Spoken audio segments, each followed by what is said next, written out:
먼저 후보자님 여성가족부 장관에 지명되신 점 축하드립니다. 감사합니다, 위원님. 공식적으로는 16개월이지만 잼버리 사태 이후에 여가부의 실질적 리더십 공백은 2년에 가깝습니다.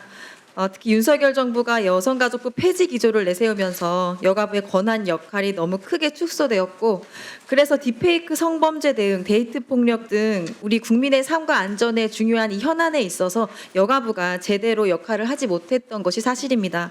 오늘 인사청문회는 그동안 산적해 있던 이 일들을 해낼 후보자를 검증하는 자리라는 점에서 누구보다도 그 책임의 무게가 막중하셨을 걸로 생각이 되는데요. 3주간 인사청문회 준비하면서 어떤 소회를 느끼셨는지 한 말씀 부탁드립니다. 지난 3주간 여성가족부 관련된 업무뿐만이 아니라 제 자신에 대해서 돌아보는 시간을 가질 수 있었습니다. 아프기도 했고 한편으로는 감사한 시간이었습니다. 저로 인해 논란이 있었던 점에 대해서 송구스럽게 생각을 합니다. 그리고 그 논란 속에서 상처를 받았을 보좌진들께 심심한 사과를 드리는 바입니다. 제가 부족했던 점은 더 겸허하게 받아들이고, 그리고 앞으로 언행에 있어서 밑거름을 잘 삼아서 더 세심하게, 더 깊은 배려로 살아가도록 하겠습니다. 예. 그러니까 지명되신 이후에 이런 과도한 의혹 제기로 인해서 쉽지 않은 시간을 보내셨을 거라고 짐작이 되는데요. 저도 한 가지 여쭤보겠습니다. 좀 사실과 다르거나 과도하게 부풀려졌다는 인상을 받은 것들이 있어서요. 어제 한 언론에서 후보자 가족들이 위장 전입을 했다는 보도를 보았는데 위장 전입이 맞습니까? 그렇지 않습니다, 위원님. 네, 그럼 어떤 상황이었나요? 제가 조금 설명을 네네. 드려도 되겠습니까? 저희 가족이 일반적인 상황은 아닙니다. 왜냐하면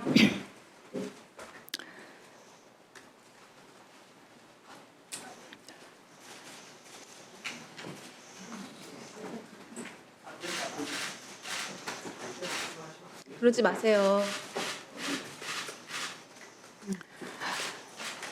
다른 사람들에 비해서 세상을 천천히 살아가는 아이가 있습니다. 저는 원래 광화문에 가족 전체가 거주를 했었습니다. 그런데 21대 총선 이후로 저희 지역구인 강서갑으로 이사를 하게 됐습니다. 아이가 여러 번의 전환기가 있었고 격동기가 있었습니다. 광화문에서 곧바로 모두를 강서로 옮기는 것이 저희 아이에겐 굉장히 가혹한 일이었습니다. 그리고 저희 배우자 또한 광화문 근처에서 회사를 다닙니다. 그래서 아이가 기존에 유지하고 있던 친구들과 자주 만날 수 있고 본인이 익숙한 환경에서 조금씩 강서로 적응할 수 있도록 광화문 집을 그대로 유지하였습니다. 그래서 저희 아이 같은 경우에는 일주일에 며칠간은 광화문에 있고 그리고 며칠간은 강서로 있습니다. 그리고 아이가 왔다 갔다 할 때는 배우자도 마찬가지이고 그리고 아이가 혼자 있을 수 없기 때문에 저희 어머니도 마찬가지십니다. 주 거주지는 강서로 주소를 두었고요. 그리고 실거주는 왔다 갔다 하면서 하고 있습니다. 다만 저는 광화문에 거의 가지 않습니다. 그래서 주소를 적어내는 과정에서 실거주 그리고 주민등록상의 주소지 그 두 가지가 다르게 나감으로써 그런 오해가 있었다고 생각을 합니다. 예, 그 발달장애 자녀분 돌보면서 처해졌던 상황 때문에 벌어진 오해 같습니다. 저도 일하면서 제가 세 아이 엄마인데요. 저도 일하면서 가장 힘든 부분이 이렇게 아이들에게 엄마로서 내가 충분한 역할을 해주지 못하고 있다. 이런 생각이 들 때 정말 너무 힘들더라고요. 후보자께서도 이 자리에 계신 누구보다도 가족이나 뭐 자녀에 대한 미안함과 애틋함 또 고마움이 남다를 수밖에 없는 상황이라고 생각이 듭니다. 그래서 그런지 후보자께서 지명 첫날 사랑하는 국민께 내일은 나아질 거야 라는 희망을 드리고 그 희망을 정책이라는 확신으로 바꿔내겠다 이렇게 소감을 밝히셨는데 혹시 후보자께서 직접 작성하셨나요? 네, 네. 소감문도 그렇고 오늘 네. 모두 발언 말씀도 마찬가지고 제가 진심을 담아서 국민께 드리는 말씀입니다. 예, 저는 이 사랑, 또 희망, 확신 이런 단어가 마치 가족에게 말하는 진심으로 다가왔습니다. 그래서 그런 마음으로 국민들께 후보자의 가치와 철학, 또 정책이라는 확신으로 바꿔내겠다는 의지로 보였는데요. 후보자님께서 21대 국회의원으로 당선된 후에 아동, 장애인 돌봄 등 권익 보호와 복지 향상 위해서 다양한 노력, 또 실질적인 성과를 내셨더라고요.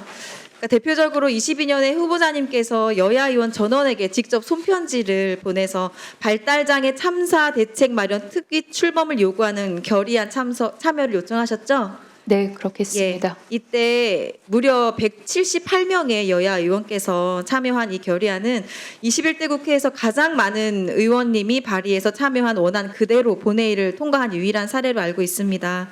결의안이 어떤 내용이었고 또 후보자께 어떤 의미였는지 직접 말씀해 주시기 바랍니다. 당시 제가 이 발달장애인 참사 대책 결의안을 발의했을 때가 22년도였습니다. 발의 시점쯤 해서 5년 동안 발달장애인을 살해한 부모의 숫자, 그리고 본인도 삶을 등진 숫자가 언론 보도된 것만 해도 30여 건이 넘어섰습니다. 발달장애인을 돌보는 것이 어렵고 힘들겠다라고 짐작되는 것보다 더 거칠고 아픕니다. 관련해서 이 돌봄은 국가가 책임을 져야 하고, 그리고 국가가 책임을 지려면 그들이 어떻게 살아가는지 알아야 합니다.